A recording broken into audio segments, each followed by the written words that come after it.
Mathrubhumi news big breaking. Rahul മാങ്കുട്ടത്തിന്റെ ബലാത്സംഗ കേസിൽ നിർണായക നീക്കവുമായി പ്രോസിക്യൂഷൻ.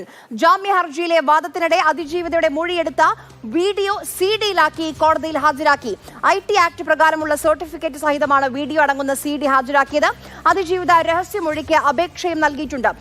അഭിലാൽ വിവരങ്ങളുമായി നമുക്കൊപ്പം ചേരുകയാണ്. അഭിലാൽ, ഈ മൊഴിയെടുത്തതുമായി ബന്ധപ്പെട്ട് വൈദ്യപരിശോധന നടത്തിയിട്ടില്ല, ഒപ്പില്ല, അങ്ങനെ കുറെ കാര്യങ്ങൾ വിമർശനമായി നമ്മുടെ മുന്നിലേക്ക് വന്നിരുന്നു. അതിന്റെ നിയമസാധുതയൊക്കെ പ്രതിഭാഗം മുന്നോട്ട് വെക്കുന്നുമുണ്ടായിരുന്നു.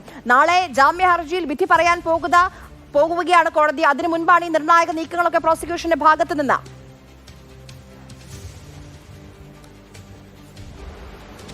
സാധാരണഗതിയിൽ ലൈംഗിക ചൂഷണവുമായി ബന്ധപ്പെട്ട കേസുകളിലെ മൊഴി നേരിട്ട് എടുക്കുകയാണ്. അതല്ല, ഇലക്ട്രോണിക് മാധ്യമങ്ങൾ മുഖേന ഇത്തരത്തിൽ മൊഴി സ്വീകരിച്ചാൽ 3 ദിവസത്തിനകം നേരിട്ട് എത്തി അതിൻ്റെ വിശദാംശങ്ങൾ പരിശോധിച്ച് മൊഴി വായിച്ചു കേട്ടത് ശരിയാണ് എന്ന് രേഖാമൂലം എഴുതി ഒപ്പിടേണ്ട സ്ഥിതിയുണ്ട്. മറ്റൊന്ന്, കേസ് രജിസ്റ്റർ ചെയ്യുന്നതിന് തൊട്ട് മുൻപായി പരാതിക്കാരിയുടെ വൈദ്യപരിശോധന പൂർത്തിയാക്കുകയും അതിൽ ലൈംഗിക പീഡനം ഉണ്ടായിട്ടുണ്ട് എന്നുള്ള തരത്തിലേക്ക് കാര്യങ്ങൾ എത്തുകയാണെങ്കിൽ അതായിരിക്കും കേസിന് ബലം നൽകുന്ന പ്രധാനപ്പെട്ട ഘടകം. മറ്റൊന്ന്, ഇത്തരത്തിലെ പരാതിക്കാരുടെ രഹസ്യമൊഴി അല്ലെങ്കിൽ 164 സ്റ്റേറ്റ്മെന്റ് കോടതി നേരിട്ട് എടുക്കുന്ന സ്ഥിതിയുണ്ട്. ഈ കേസിൽ ഇത്തരത്തിലുള്ള 3 കാര്യങ്ങളും ഉണ്ടായിട്ടില്ല എന്നുള്ളത് മുൻ DGP അടക്കമുള്ള ആളുകൾ ഫേസ്ബുക്ക് കുറിപ്പിലൂടെയും ഇന്നലെയുമായി പ്രതിഭാഗം കോടതിയിലും ആരോപിച്ചിട്ടുണ്ട്.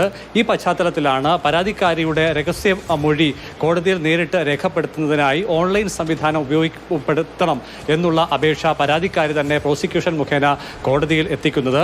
രാജ്യത്തിന് പുറത്ത് നിലവിൽ ജോലി ചെയ്യുന്ന അവർക്ക് ഉടൻ തന്നെ കേരളത്തിലേക്ക് എത്തി അന്വേഷണ സംഘത്തിന് മുൻപാകെ എത്തിച്ചേർന്ന് ഒപ്പ് രേഖപ്പെടുത്താനോ കൂടുതൽ വിശദാംശങ്ങൾ പങ്കുവയ്ക്കാനോ കഴിയാത്ത സ്ഥിതിയുണ്ട്. അതിനാൽ തന്നെ വിദേശ രാജ്യത്തെ ഇന്ത്യൻ എംബസിയുടെ സൗകര്യവും സഹകരണവും കൂടി ഉപയോഗപ്പെടുത്തിക്കൊണ്ട് ഓൺലൈൻ മുഖേന കോടതിയിൽ, തിരുവല്ല ജുഡീഷ്യൽ മജിസ്ട്രേറ്റ് കോടതിയിൽ മൊഴി രേഖപ്പെടുത്തണമെന്നുള്ള അപേക്ഷയാണ് ഇന്ന് പ്രോസിക്യൂഷൻ പരാതിക്കാരിക്ക് വേണ്ടി സമർപ്പിച്ചിട്ടുള്ളത്. മറ്റൊന്ന്, ഈ കേസിൻ്റെ തുടക്കത്തിൽ ലഭിച്ച പരാതിയുടെ അടിസ്ഥാനത്തിൽ രേഖപ്പെടുത്തിയ മൊഴി അത് വീഡിയോ റെക്കോർഡ് ചെയ്യപ്പെട്ടിരുന്നു. ആ വീഡിയോ CD-യിലാക്കി ഇന്ന് IT സർട്ടിഫിക്കറ്റ് കൂടി ഉൾപ്പെടെ ഉള്ള പ്രത്യേക കവറിലാണ് പ്രോസിക്യൂഷൻ കോടതിയിൽ ഹാജരാക്കിയത്. മുൻപ് സമാനമായ സാഹചര്യങ്ങൾ മറ്റേതെങ്കിലും കേസിൽ ഉണ്ടായിട്ടുണ്ടോ എന്ന് സംശയമാണ്. ചുരുക്കത്തിൽ പ്രോസിക്യൂഷന്റെ ഭാഗം ബലപ്പെടുത്താൻ വേണ്ടിയുള്ള നിയമപരമായ സാധുതകൾ അത് എത്രത്തോളം ഉണ്ട് അത് പരമാവധി പ്രയോജനപ്പെടുത്താനും തങ്ങളുടെ വശം കേസ് നിലനിർത്തുന്നതിനാവശ്യമായ നിയമപരമായ വിവരങ്ങൾ നൽകിയത്.